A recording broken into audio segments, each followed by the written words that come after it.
Potatoes. Well, good evening, good afternoon, good morning, wherever you are.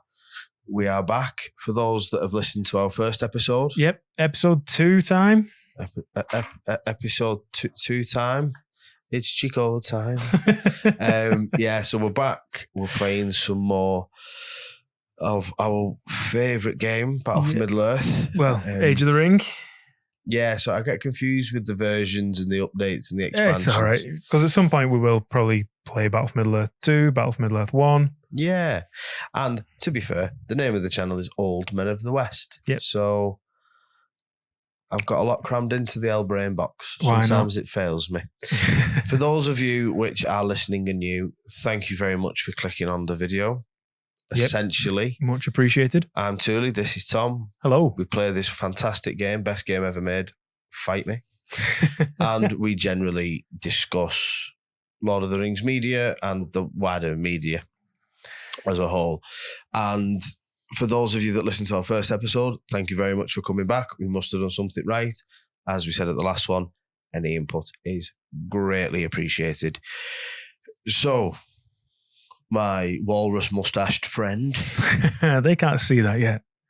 Yeah, but when they do, you have to curl the edges up like a Victorian villain. I'm going to, I've got wax. Tremendous. Yes, so what is it that we're going to discuss today? Well, last time we mainly focused on the dialogue of Rings of Power. So if you missed it from last episode, or you've clicked on this one first, we're going in reverse order. So kind of more current media, going back to the films, the animated films and the books. So currently Rings of Power, we're discussing how we didn't enjoy it. Shit. You've no idea how much this is annoying him. The Hobbit's rubbish. We're going to get to the Hobbit and he's not going to like the episode because I'm going to be right. But more currently, Rings of Power. Yes, Rings of Power. Last time we discussed the dialogue choices more than anything else and how we feel it wasn't necessarily the best written thing in the world. Oh, you should be a politician. It was crap. Yeah, where it had the chance to really shine. It kind of came across more pretentious than anything else and more forcibly, we are Lord of the Rings kind but of don't forget, dialogue. Though, everyone that's listening, both of you that's listening, Gandalf, good. Gandalf, good.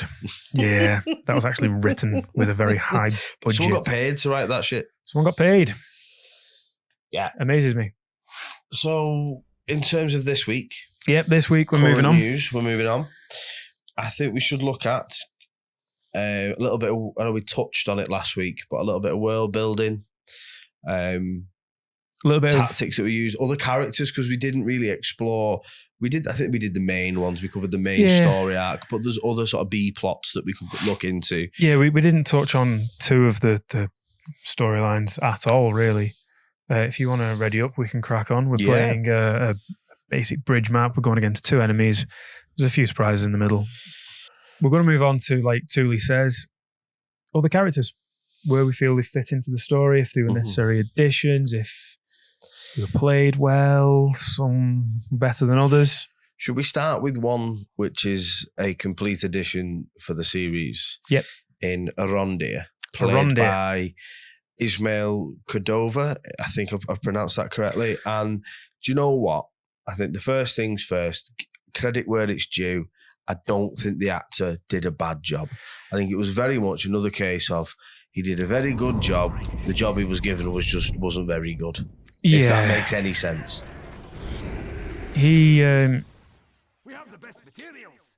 It's not a small thing to say he had very large boots to fill.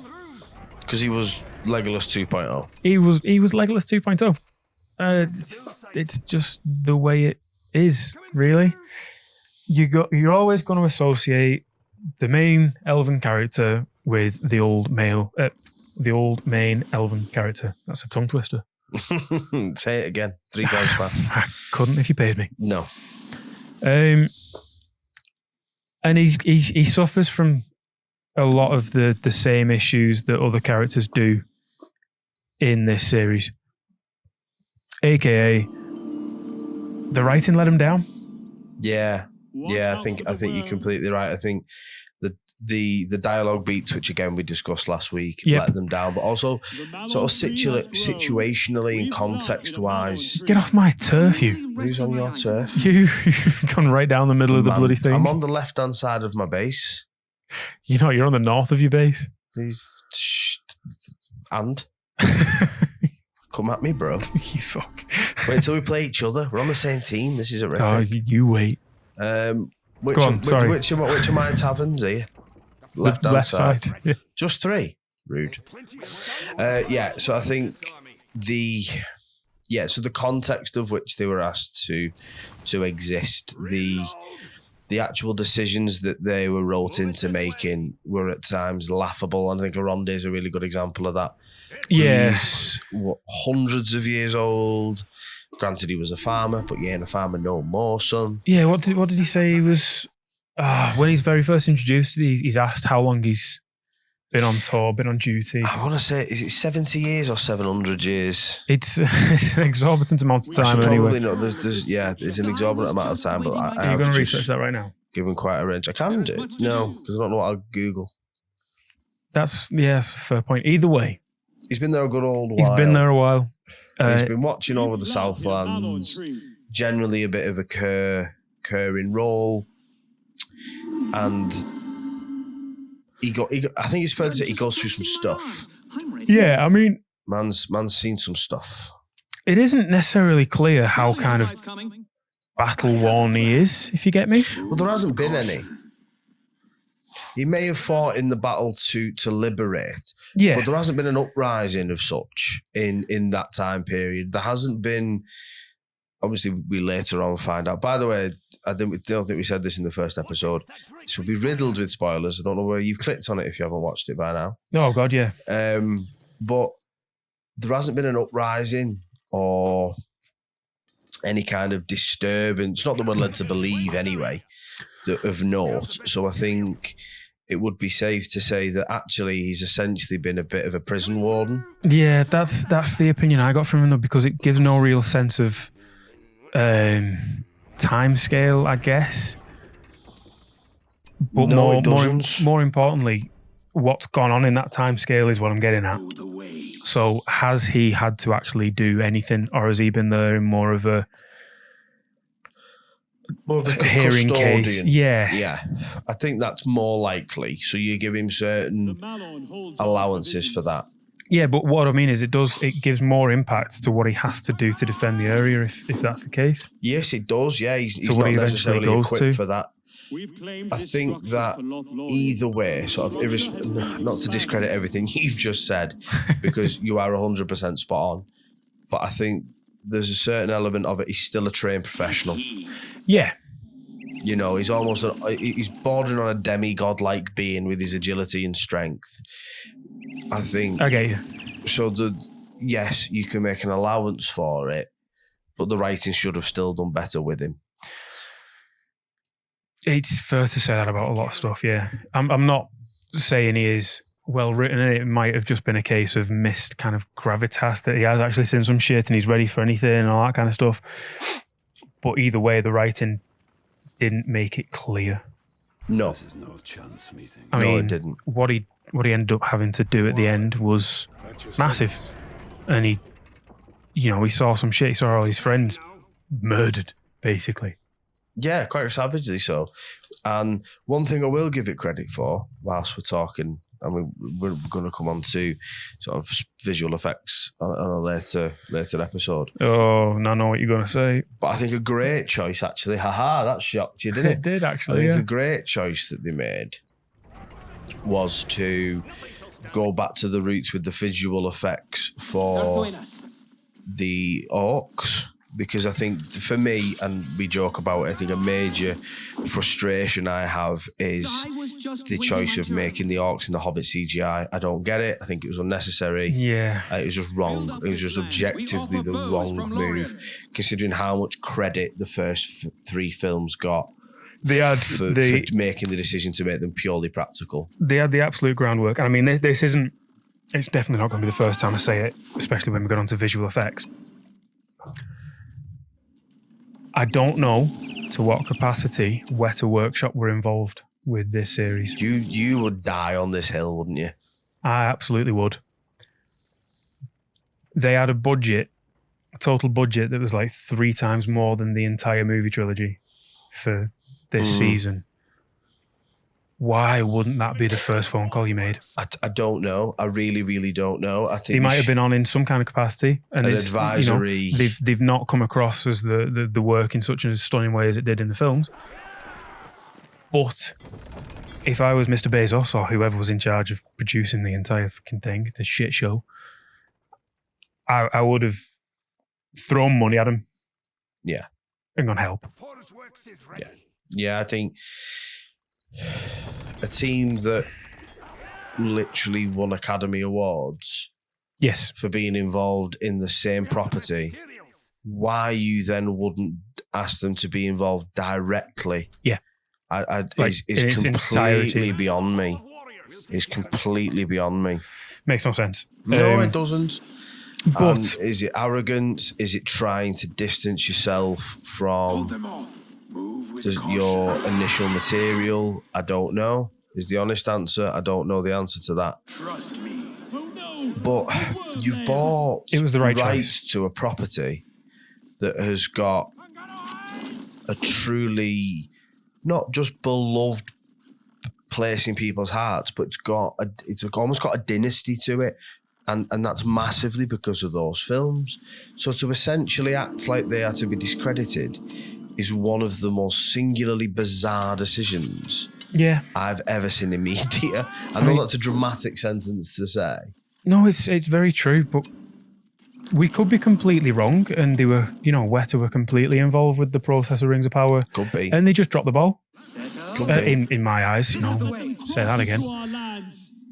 But the orcs in Rings of Power really did frustrate me. I know that it was nice that they were actual live action, but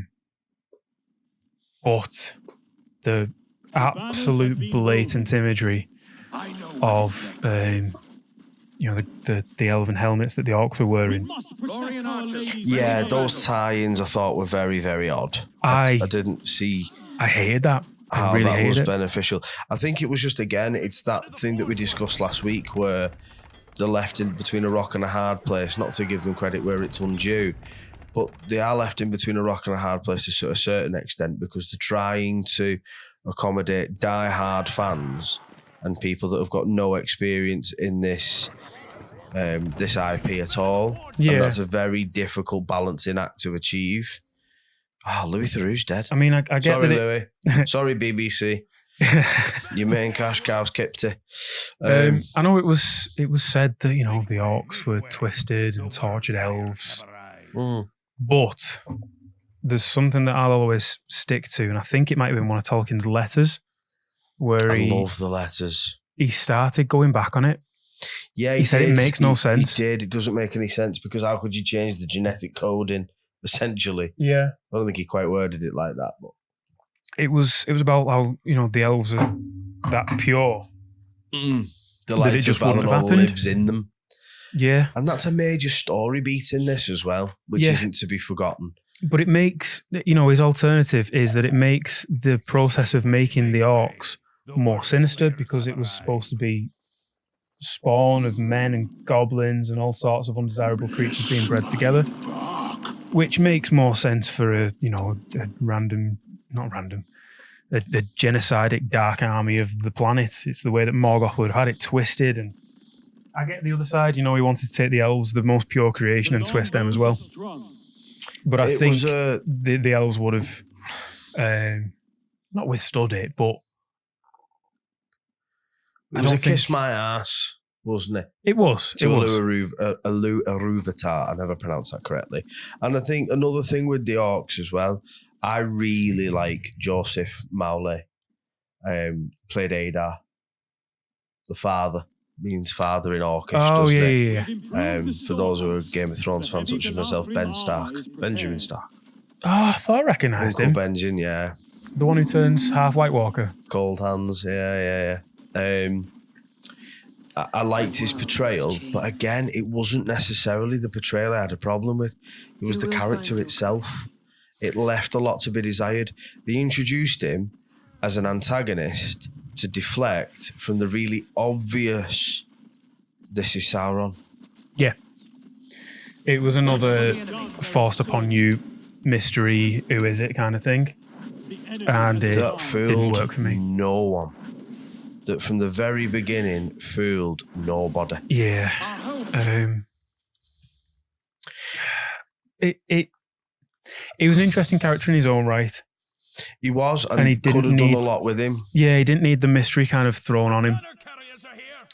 Especially, I don't remember the villager's name, but when he threw himself down on the floor in front of him, was like, "We love you, Sauron," and all that kind of shit. We've been waiting for you to come back. I didn't like how that was done, just in general. No, again, and I say this quite a lot, just didn't land. Yeah. Just didn't quite hit the mark for me. Like, we know that there was people that... Living through picking a fight with a dragon with no wings. Pack it in. Pack it in, just because you've got a stick. We know full well that there were people that were on, the dark side, essentially. They were on the side of evil. Yes, there were. And I think the whole villagers and the Southlanders were trying to be a bit of a B plot. I think they should have just cut it out entirely. I don't think it added anything near what it was intended to deliver. Yeah. It added an element of backstory to the Southlands. But then it later on turns out that Sauron had absolutely nothing to do with them. It was all a ruse. So why have you banged on about them? Yeah.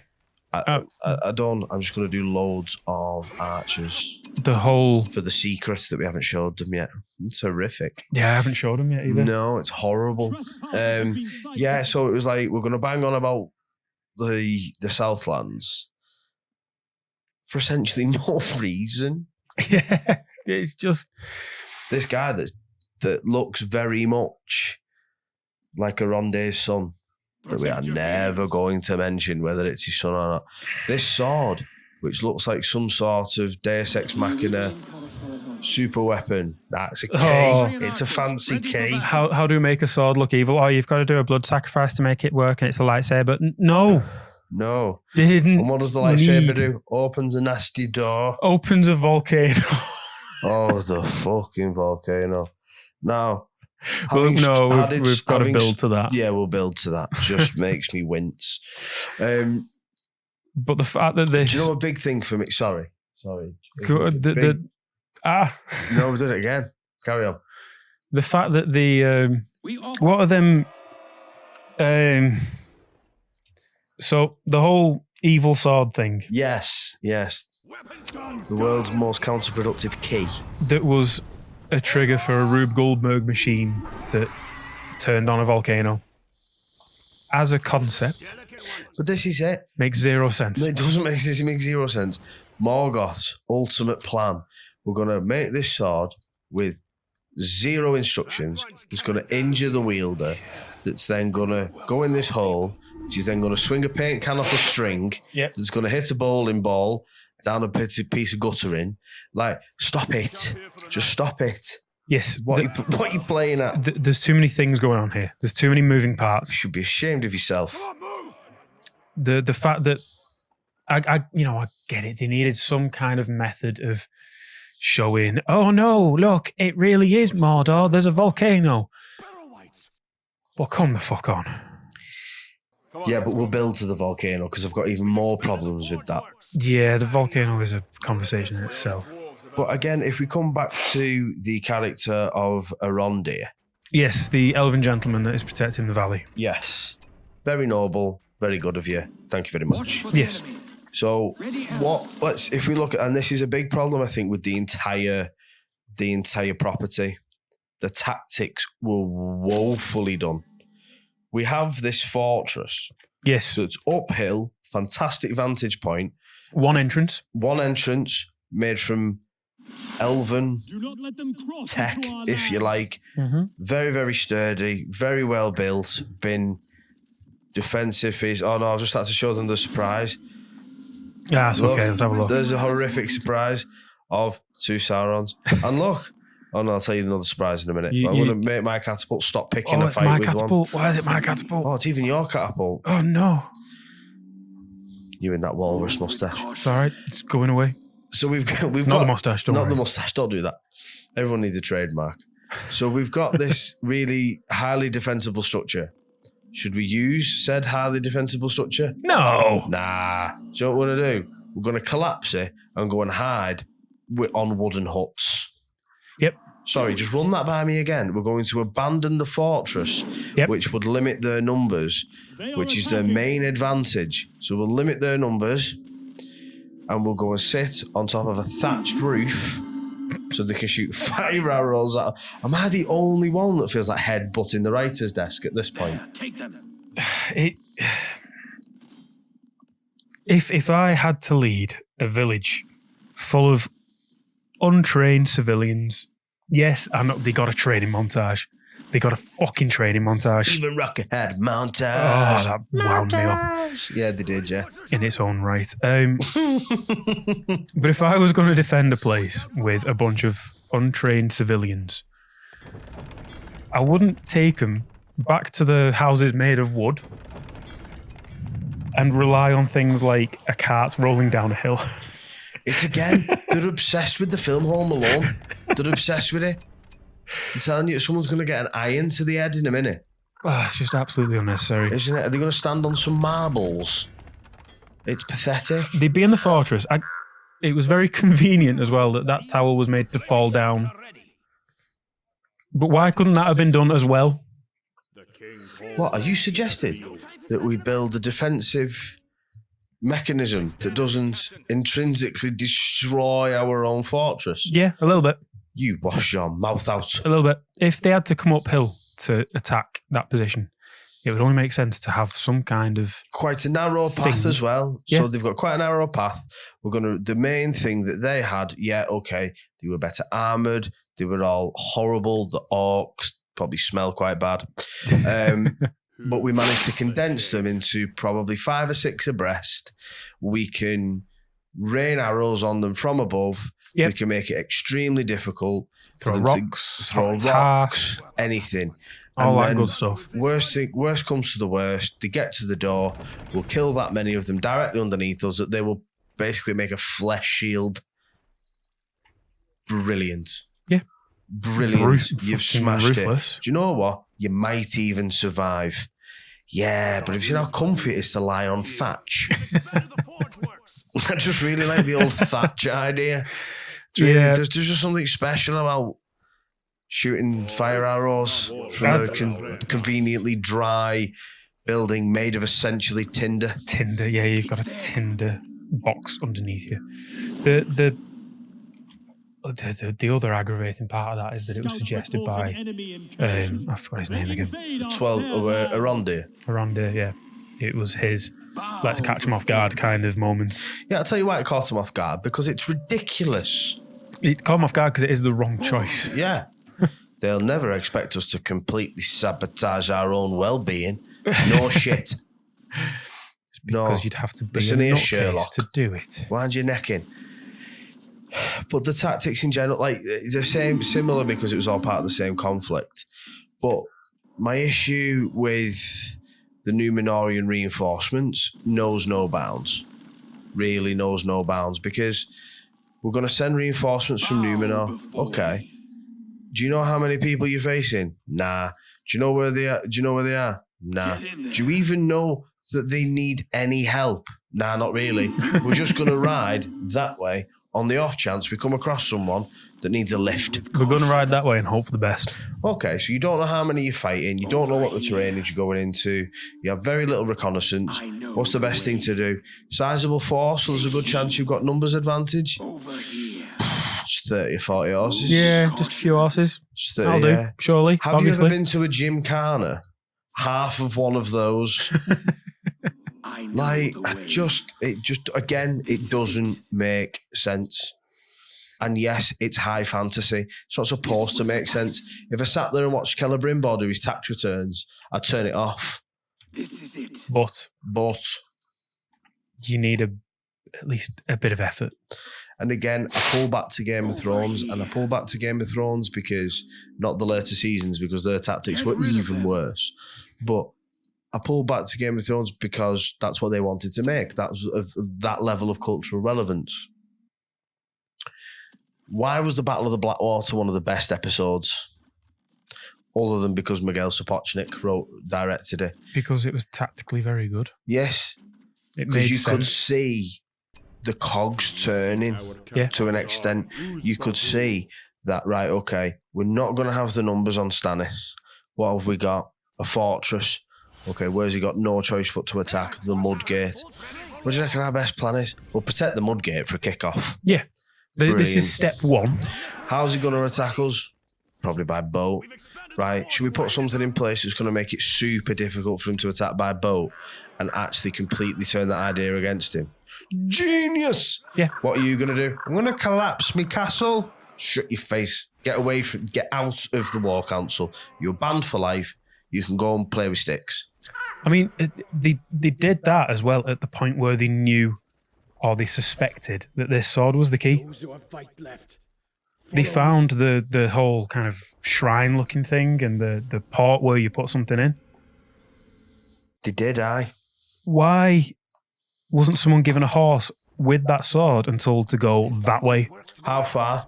Until there's no more that way. Away. Just away. All of the away. Go and find the hobbits. When you find them, keep going. Speaking of the hobbits, I would keep going.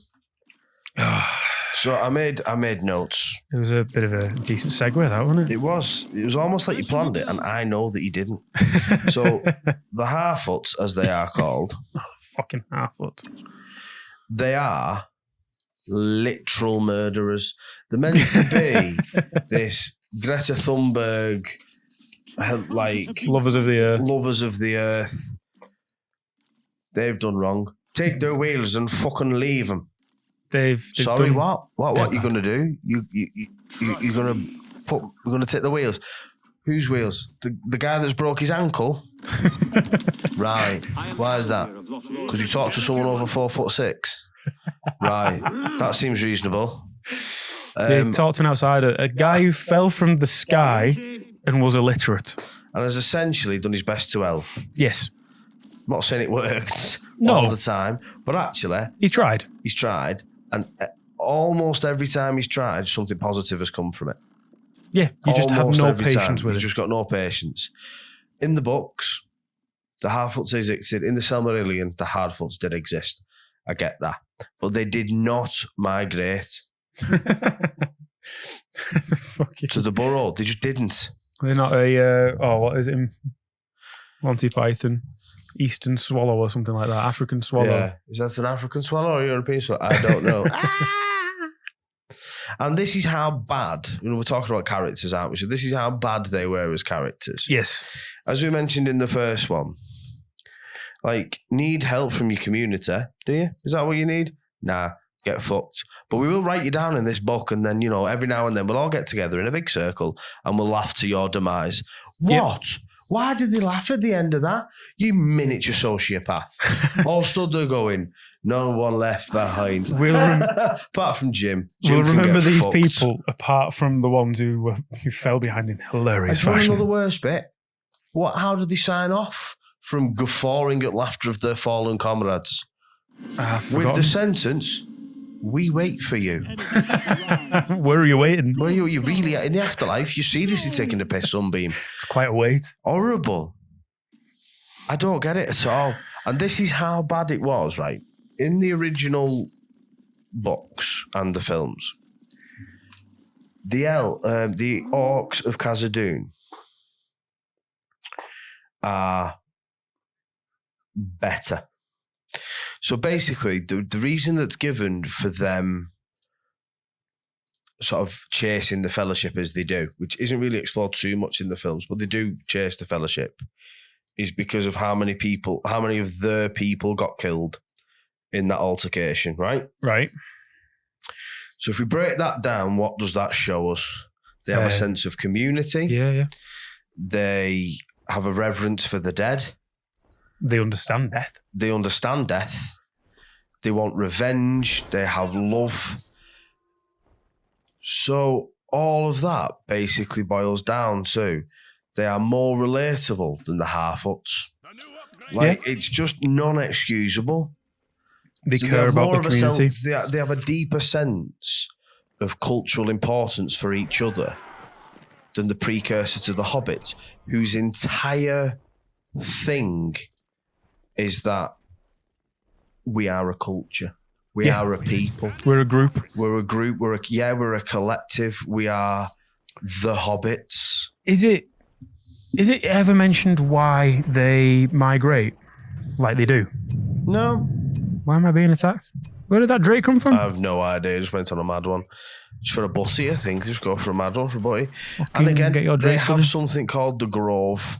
So they know where an almost bountiful, endless bountiful source of food is.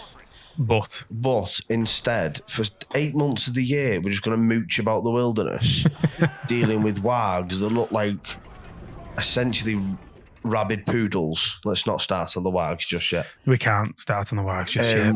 We're going to we're going to make tactical decisions which are just objectively wrong time and time again. And this is a running theme which makes me think they got incompetent writers. Not every writer's going to be a military genius. No. But neither am I. Neither are you. But they had the budget to employ them. Very true. But they managed to employ an intimacy coordinator for what I can see, no discernible reason. What the fuck is an intimacy coordinator? It's basically someone that is employed for like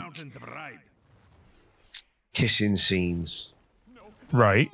And they employed someone for that.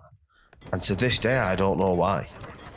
They didn't do anything like that. Have I missed something? So I wonder if they used some kind of intimacy coordinator for the scene where Sauron basically drowns Galadriel in a river. That's your idea of intimacy. You need to get some help. No, but that's the closest. Like, I mean, the whole relationship. Not you. We won't comment on that. The implied, not even implied. Again, the thrust upon you relationship between the elven guy, who I will remember the name of at some point. Arondir. It's a bit role reversal from last time. Yep. And the again, the lady. I'll come back to that. Carry on. With the kid who is definitely his kid. You can give a character a bowl cut all you want. You don't have to hide his pointy ears when we know he's got pointy ears. Yeah, we just don't need it. The entire time I was watching it, I was like, when's there going to be... What? Bronwyn. Bronwyn. Is it Bronwyn? Doesn't matter. Watching the entire season, thinking, when's there going to be the slow-mo like gust of wind, like in a L'Oreal advert that just shows off a point of his ears? Well, he was never worth it, Tom. Oh, that was bad, wasn't it? That was bad. Dead awful. It was really, really bad. I'm not sorry about it, which makes it worse. The child that is directly responsible for the fucking volcano going off. Do you know my favourite person in all of the Southlands was that proper crusty old barkeep, the more Sislak of the Southlands. Oh, the one who was your introduction to him was him chopping a deer up or something. Yeah, rank. Awful. Rank. Loved him. They're good. They're good. Grim. All they got to do, they found a nearby old grumpy man and said, do you want to pretend to be the boss of this place? His name's Stan and he drinks in a pub called The Swan. 100%. That's his shtick. And as well, another set of characters which were completely and utterly pointless was the wraiths, not wraiths that are wraiths. We'll come back onto that. I don't think we've said enough about the hobbits. We'll talk about them. They upset me. Why? Why did they upset you? They upset me because they were a deviation from the law that was completely unnecessary. I found the blatant attack on the travelling community, as we've said before, a bit out of order. Yep. I thought the whole were this wholesome friend of the earth shtick, utter nonsense. I'm going to go and pick a fight with a Sauron, by the way. Sound. Utter nonsense, because at the end of the day, you are all ruthless. Yep. You're all completely ruthless, which I thought was insufferable. I found a bit like with Galadriel. I thought Nori, sounds like gnocchi. Nori. I thought Nori was just awful. I thought there was no need. I'm bringing one back, I think. Yeah, you've got to attack it again, though. I can't hit it. You've got to hit it, I think. Yeah, I thought Nori was just painful. This level of sheer arrogance that she had, that she could tell her entire people what to do, baffling. Yep. Completely baffling. I thought, oh, that was a big dig. Yeah, that's a lot of my troops. And I just don't know where she got off being such a little arsehole, to be perfectly honest. Yeah, she was a colossal gobshite. They tried to show her as this trailblazer. Look, I'm a different Hobbit kind of person, but it just came across in the worst way. This will suffice. Yeah, it did. It come off in a completely the worst way. It was backwards to what it should have been, which is really frustrating when that happens. Really frustrating and like really unnecessary, because realistically, he could have done so much more with them. Yeah. I think actually what was quite a shock was how much that we've just been absolutely hammered. Yeah, I'm pulling back a little bit while building an army. Yeah, I'm going to see if I've got anybody left and pull them back. Strangely, one appointment in casting, which I thought was very odd, was Sir Lenny Henry. Yeah. Wasn't as bad as I thought. He did what he could. Yeah. We couldn't... You could say that about so many different characters in this show, though. He couldn't save it. He did what he could. He did what he could. It couldn't be saved from what it was. No. Now, he played a very interesting character, and he did it well, because Lenny Henry has got a tremendous amount of experience. He's not just a comedian. He's a national treasure, is what he is. Yeah. And his travel lodge contributions. Do I detect a hint of sarcasm there, my friend? Smidgen. A smidge. Just a smidge. This guy's nearly dead. Get him. Fucking do him in. Wizard Blast. Hadouken. Achieved nothing. The Harfoots being such a poor attempt at Irish really wound me up. And the fact that it wound you up, we have to admit, it's slightly because of your heritage and mine. Yeah. But the fact that Michaela Kavanagh, who played Nori, is Australian, probably didn't help.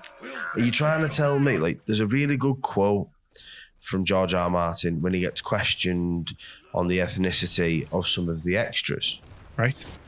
In one of the scenes. And he says, do you know why?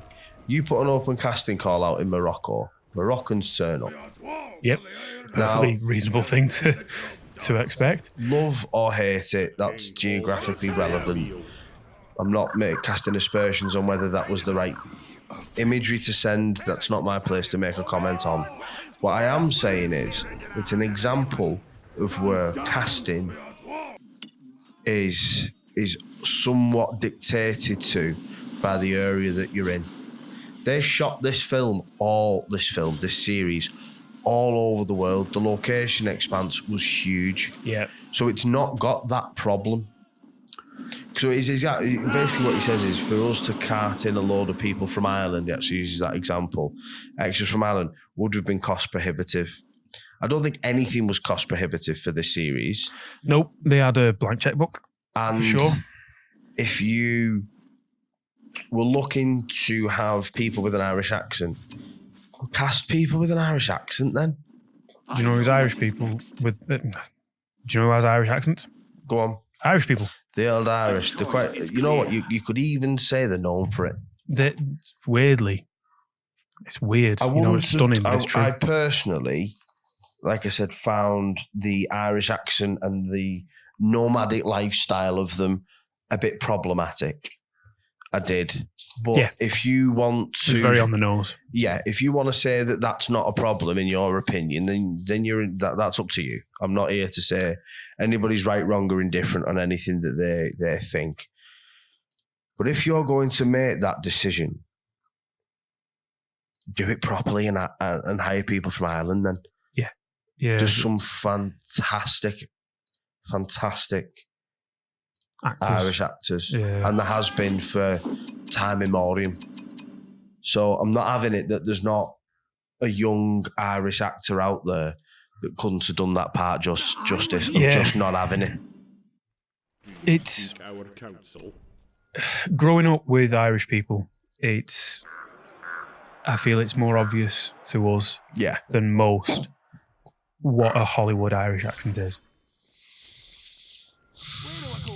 Yeah. And it's not that I don't know if taking offence isn't the right word because, technically I am not Irish. It's not my offence to take. No. But when I've got living, breathing family members... Follow me. As we said in the last episode, your granddad's accent is a national treasure. It's a national treasure. When you hear that kind of thing and know what they've wasted and what they're trying to replicate and failed miserably, it's just frustrating because there's no need for it anymore. No, there's not. And I think it really did hamper my immersion in it, if that's the right word. It kind of pulled me out of the story quite a bit, just how weak they were. Yeah. It's like hearing people on telly that speak just like they do on Downton Abbey all the time. Yeah, it's just not true, is it? It's just not true. It's like you go to England, you don't just hear the posh Southerners. You hear people like us. Excuse me, are you trying to suggest that I don't have wonderful non-regional diction? I'm saying that we're both northern as fuck, mate. Yeah, I do sound like a stereotype, don't I? I sound like a generically northern man. You sound like you should have been in Game of Thrones. I'll take that. Say King of the North. The King of the North. There you go. There we go. George, if you're listening, I am open. Non-speaking and speaking roles, a little line, I'll drop it in. Obsessed. I completely. I've got the stamps. Right, next. Oh, no, I've give up. No, I think the wraiths that aren't wraiths that are wraiths that can't be wraiths yet. The neo-goths. The neo-goths, yes, those people.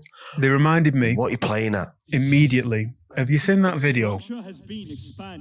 And it's a bunch of cyber goths under a bridge. Yeah, to the tune of Thomas the Tank Engine. To the tune Engine. of Thomas the Tank Engine. They reminded me of that immediately. Do you know what they reminded me of? What did they remind you of? They reminded me of like something that Beetlejuice would spend special alone time with. It really did. Like just a trio of weirdos. Yeah, there was no backstory. There was no context. They were there just as ways to deliver my favourite line. I'm good. We're going to hear that many more times. What was that? Defo not Gandalf. Defo not Gandalf. Who's gone from not speaking to translating a dead language. So you're right. We're both in really good positions with this as well because we both watched it within a short period of time. We didn't watch it week by week, as far as I know. No, I saved it up. I think I watched it in essentially 3 sit-ins. Yeah. So apart from the last episode because I couldn't bring myself, which I have now watched. What was really interesting to me was at the time when that episode came out, I had a spoiler of that episode pop up on my Facebook feed. Oh, and it was like, it's rude, man. What are you doing? Is this Sauron with an image of the fucking albino goth? Yeah, no. And then the next week, complete silence. I'm like, okay. So it wasn't Sauron then, was it? And it was never going to, like, they had this weird, we are quite clearly following someone. Yes, we are the baddies. We are the baddies. us and Adar are your baddies for this season, even though you know who Sauron is. Yeah, it was like that episode of is it Peep Show when he sees the skulls in his helmet and goes, Jeremy, are we the bad guys? The baddies. But that is the wonderful Mitchell and Webb look. Mitchell and Webb, that's it. Again, Mitchell or Webb. One of them. If you need any extras. Rotund gentleman with a beard. I mean, man. Yeah, I think it was... They didn't have any depth. And the last scene actually was the worst aspect of it for me. It was like they tried to use them, not to just... No. Okay. I'm just going to lay this out there. I had 0 army left. Okay. Go on. Not to repeatedly pull it back to Game of Thrones, but they were very much, for me, trying to be used as like the White Walker threat. You know? Yeah. Ooh, what's coming? I'm terrified of these. Like, oh, we're spooky and powerful. Because we're pale and have a stick. Like, shut up. Stop it. But pale and have a stick. That's Saruman's motto. No, Saruman's motto is I'm pale and have a stick. However, I am Christopher Reeves and have possibly... Whoa. What? Christopher Lee, not Christopher Reeves. Christopher Reeves Lee. was Superman. He was Superman. Also a good actor. But I'm Christopher Lee and have possibly the most interesting life ever. Yeah, he's the only man alive who could have told Peter Jackson, this is not the noise a man makes when he's stabbed. He was also the only member of the Lord of the Rings cast that met Tolkien in real life. He met Tolkien. And he read the books from the year that they were published. He read the books at least once a year, every year. Yeah, he was a very special man. Very rest special in peace. man. Genuinely rest in peace. At the age of what was he? He was either 89 or 93. I was going to say 89. He was. No. When he recorded a metal album. Oh yeah, he was. He was. Love him, absolutely love him. The fact that I never got to meet him is genuinely one of the saddest things that I will. Yeah, just truly special talent, and the world is far poorer for not having him in it. Yes. And instead we got Rings of Power. The King of Eyeshadow. The King of Eyeshadow. Which one's that now? The Pale People. Oh, the Pale People. Oh yeah, the Pale People. My biggest issue with the Paleys is the fact that they were blasted into the unseen realm by not Gandalf. By not Gandalf. You've actually got a character on this called Not Gandalf. I have. Who is, not Gandalf. They were blasted into the unseen realm by not Gandalf and clearly tried to call back raids. It's just immediately infuriated me.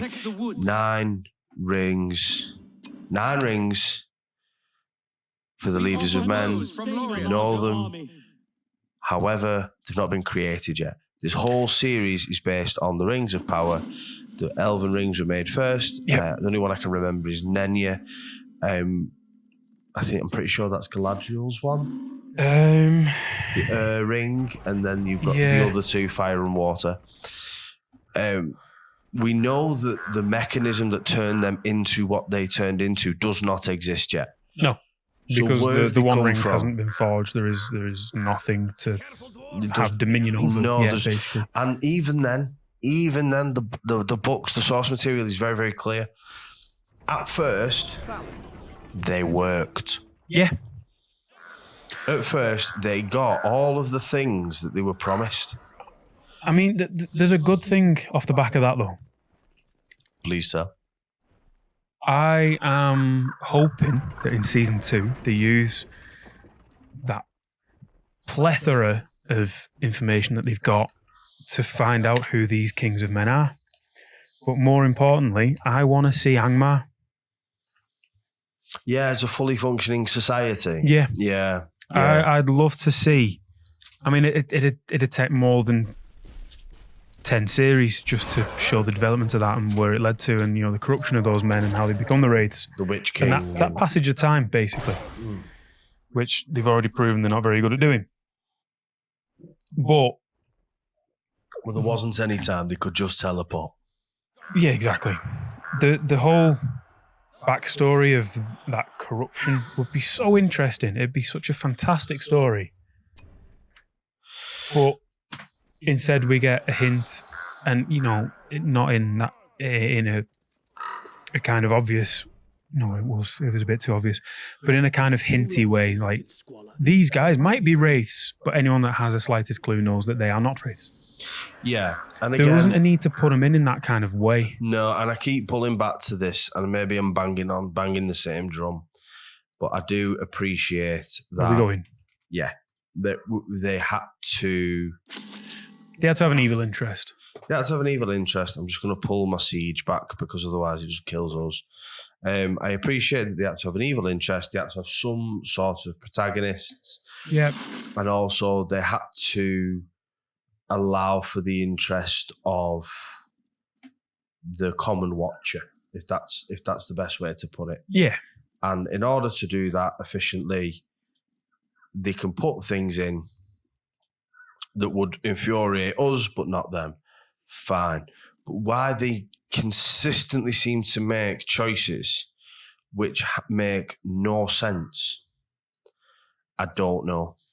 Yeah. The fact that Gandalf's there thousands of years before he should be is unnecessary.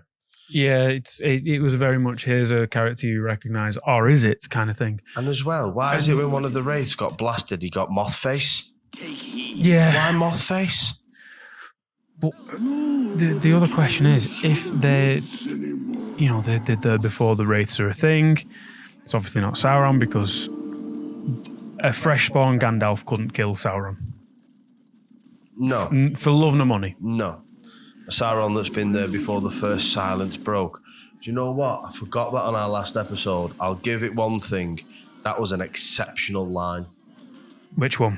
When Galadriel's having her moment with him and she's like, who are you? And he says, I have been awake since before the first silence was broken. Yes. Beautiful line of dialogue. Yes. Beautiful line of dialogue. Did its job very well. It did. I'll give it a lot of credit, that line. But the rest of it was tosh. Yeah. I want to know who they are. The moth annoyed me. It's like, remember Gandalf talked to a moth, remember? Yeah, Gandalf talked to a moth this one time. But why did that creature's soul turn into one? Yes. What was the connection? There wasn't one, was there? But exactly, why is there a character there with no connection? I know that's the whole premise of why we're so annoyed at it. But surely somebody in the production team says, that's not how this works. Who are they? Yeah. Where have you pulled that from? All it would have took is one person going, who's this? Why? Can you give me some context for this character, please? Yeah.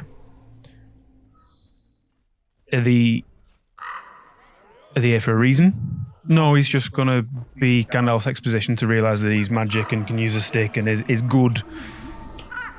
Gandalf good. Gandalf good. Yeah. That was literally the only reason they were there.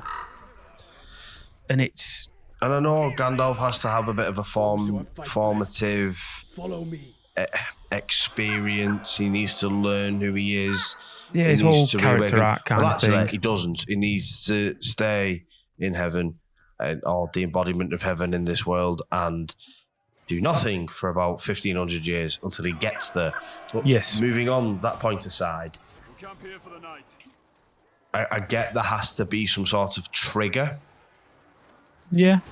There has to be some reason that he wakes up, some reason. Oh, wow, that was violent. Unit expensive. I get that there has to be some sort of drive for him to awaken his innate abilities. Yeah, like realise who he is. Yeah, there has to be a bit of a story beat and stuff, but they very much just felt like a tool. They didn't, at no point did they feel like a truly fleshed out character. No, they added very, very, very little. Yeah. And in a cast that's already quite bloated, when you're already making up characters Like, they're making up characters like Arondir when you've got the Beren and Luthien story. Yeah. The enemy has infiltrated our land. Why? Uh, I'm gonna, unless you've got another point on this, I have another major issue with one of the characters. Like, probably my least favourite depiction of a character. Okay, hit me. Elrond, my boy. Whoa. Oh. What are you doing? Elrond at this point has been through some shit. Yeah. Not as much as Galadriel. Don't forget, you have not seen what I have seen. I have seen my fair share. You have not seen what I have seen. All right, never mind. He's at the point already where he's lost his wife.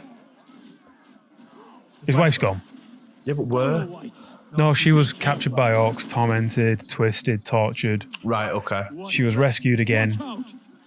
Couldn't deal with it. Had to go to the Undying Land, basically because of extreme PTSD. Yeah. And she had to leave. Fair enough. It was the only way that she could heal. Makes sense. Should we mention it in the Rings of Power? Go on. Should we mention that his wife's gone? Nah, be reet. No. He doesn't need to have suffered. Not got one. His character arc is fully fleshed out. What do you mean? Because he's just not seen what I have seen. Just It not makes no happening. sense. I just don't like the fact that they turned someone. An extremely wise and powerful elf Yes, and I think into a wet fart. absolute simp, proper incel jobby that lad. Just, yeah, you wear loincloths and be sad about things for no reason. I think that. What? Well, yeah, I don't know where you were going with that. Why is he in a loincloth?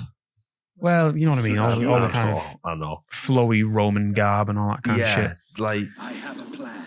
And he was. We will need this. The biggest thing for me with it was, can you see that depiction of Elrond being the one that led the Battle of Last Alliance? No. Right, then he's wrong. And this is it. This is the point that I was going to mention then. Our first introduction to Elrond is fighting Sauron. Like, On the front line. Just in front of the front line. -1 line. Yes. Commanding the troops at the forefront of resisting Sauron and darkness and evil and all that assorted goodness, badness that comes along with it. Where was that Elrond? He wasn't in this TV show. I'll tell you that for nothing. He wasn't in this TV show. And I get it. I know that Battle of the Last Alliance hasn't existed. You know, it's not happened yet. But you've got to, if you're going to have something which has got a chronological. Oh shit! They've got catapults coming towards us. Yeah, let's not attack those. If you're going to co-opt an IP that has a chronological successor already made, you have to ensure that certain elements tie in properly. Yes.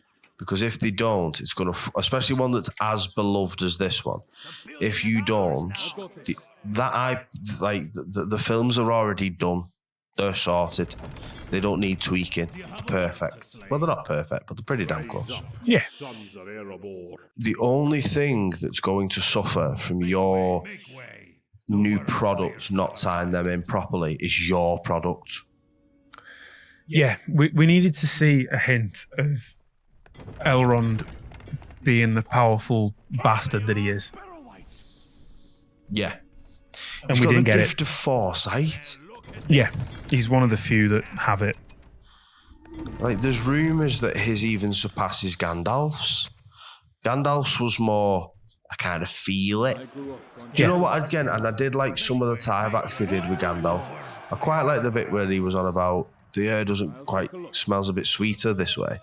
It set up nice little things for what he becomes. Yeah. Little comments that he makes and little idiosyncrasies that you do associate with that character. That's lovely. I'm not ripping on member berries in general. But it's the same as the rest of it. It's all very on the nose. Do you know what else is on the nose? What? The rocks that your ents are throwing at me. Okay, I'll turn them off. Stop hitting him. He gets upset. Yes, it's a enemy boulder. I territory. get his point. I mean, what else can we really say about characters in this? Galadriel was painful, man. Top to bottom, the most self-entitled, arrogant, The only way of saying it, really, isn't it? just absolute, Unlikable. just truly unlikable. Yeah. That scene where she's galloping on the horse, just Oh, the absolute no need for the slow mo.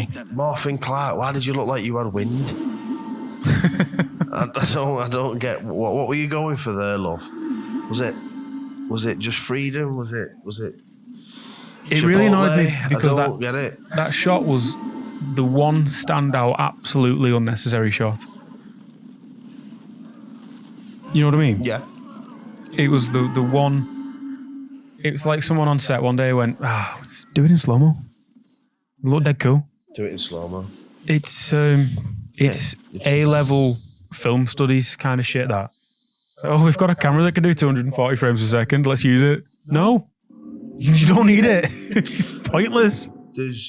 There is a term in the professional world I float in called like death by PowerPoint.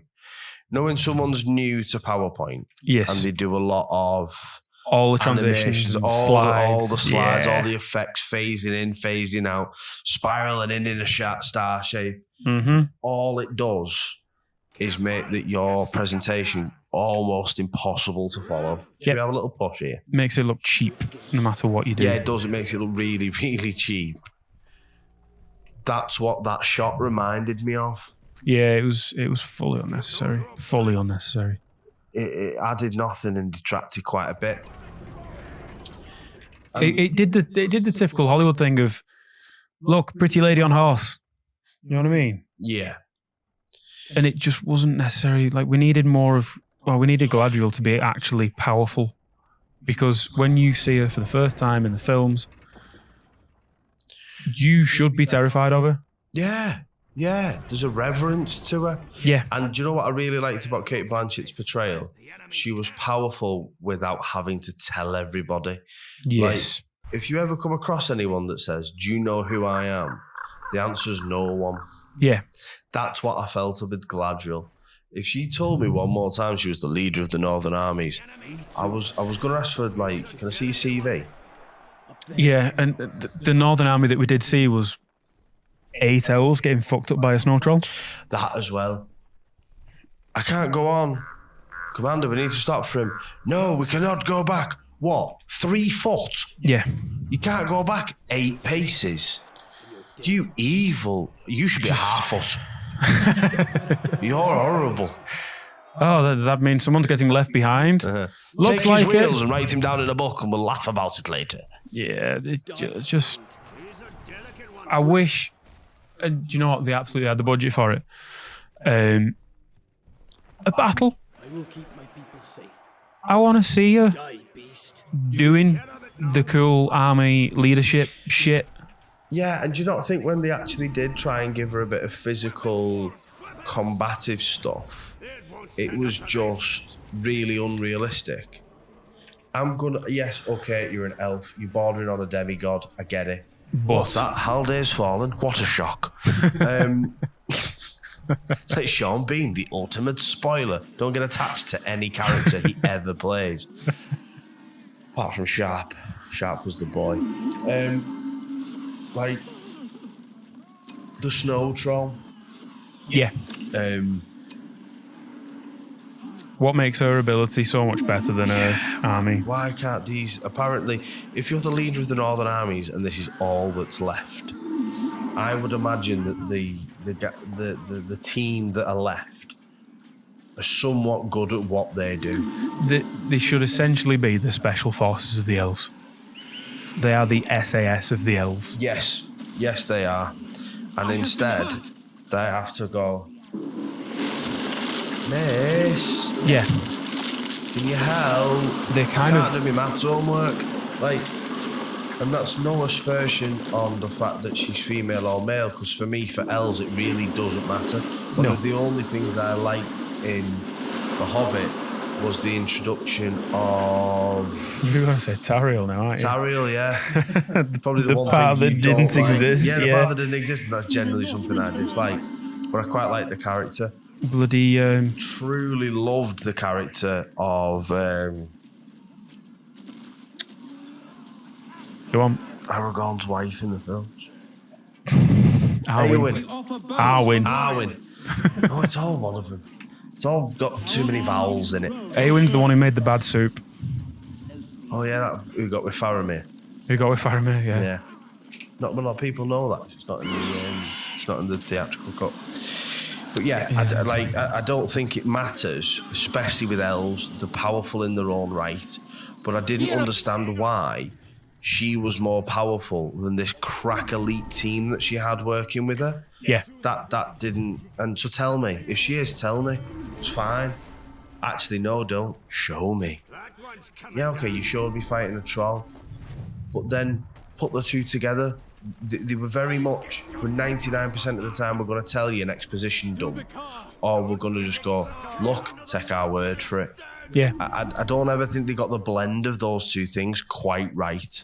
Do you know what annoyed me a bit about those elves as well?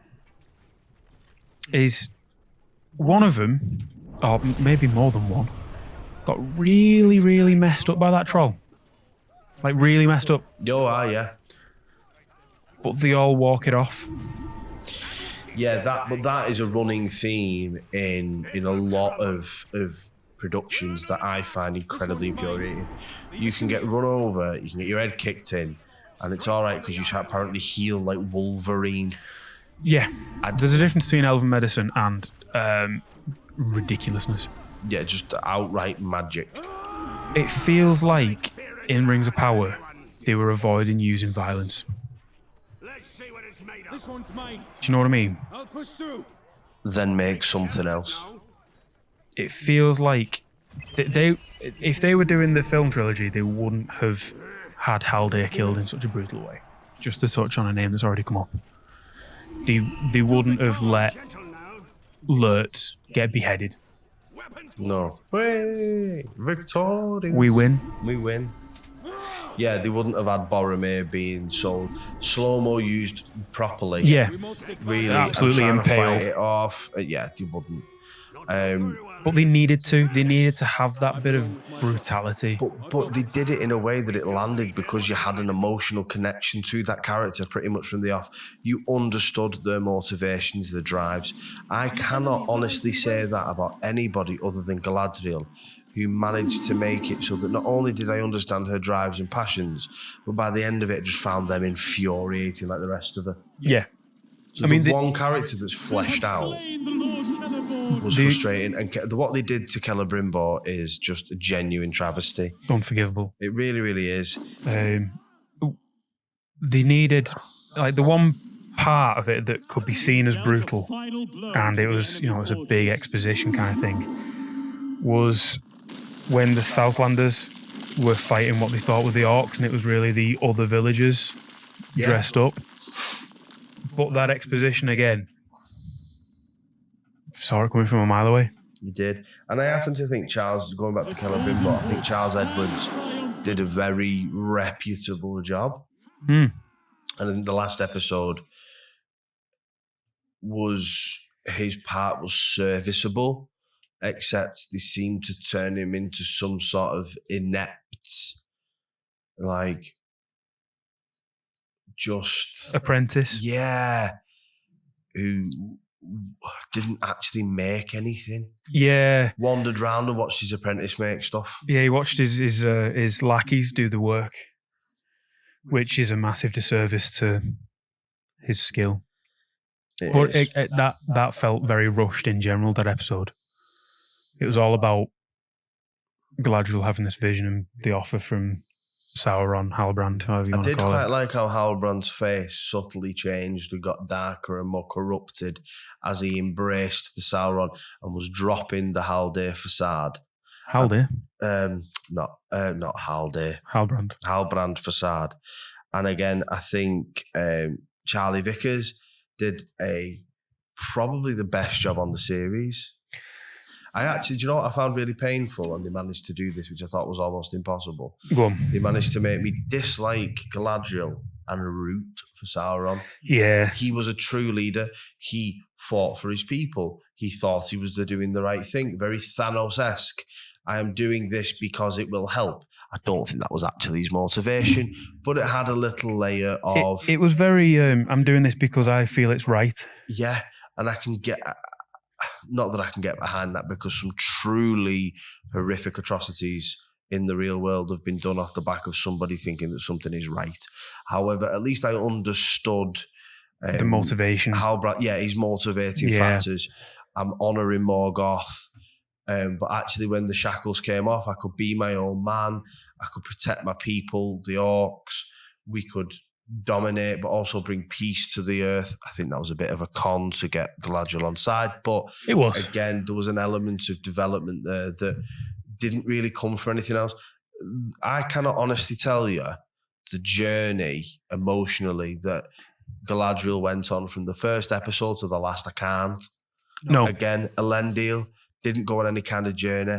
This guy who's literally a war cry, Elendil, was just a naughty boy that the Queen told off all the time. Yeah. He comes from a really noble line of true historic Númenóreans.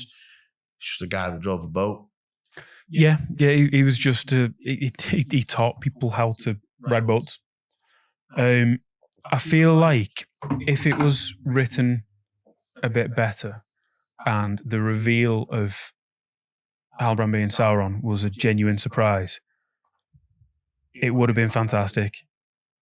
Like, yeah. I think his arc had the most, not development, but it had the most intrigue for me. Yes, I would certainly agree.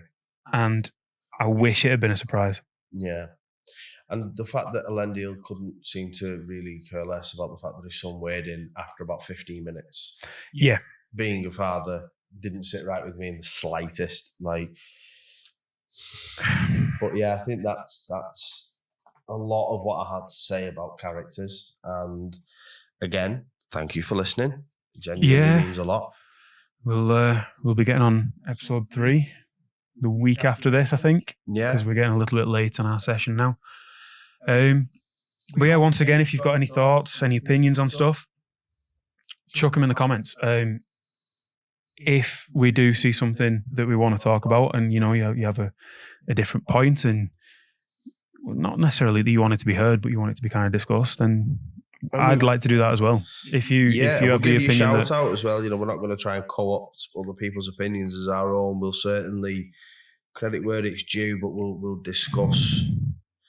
Try and throw something in that maybe you think we might disagree on, or ask for an opinion on. That would be quite interesting. Yeah, I have a feeling we'll get that, because there's people out there that did like it, and there's not many of them. Let's be honest. I'd like to hear from them, though. I really, really would. And what did you find good about it? Because I want to hear their perspectives on why they might have liked Galadriel or why they might have liked Elrond and that kind of stuff. Yeah. And if we've got any of the facts wrong, tell us, because not the facts, but you know what I mean, the basis of the story. I'm certainly not a Tolkien scholar. It's quite difficult to get your Arwyns and your Eowyns. Yeah, we don't profess to be professionals in any way, shape, or form of this. We are just fans. Yeah. Thank you for listening. Yeah, once again. And see you soon. Cheers.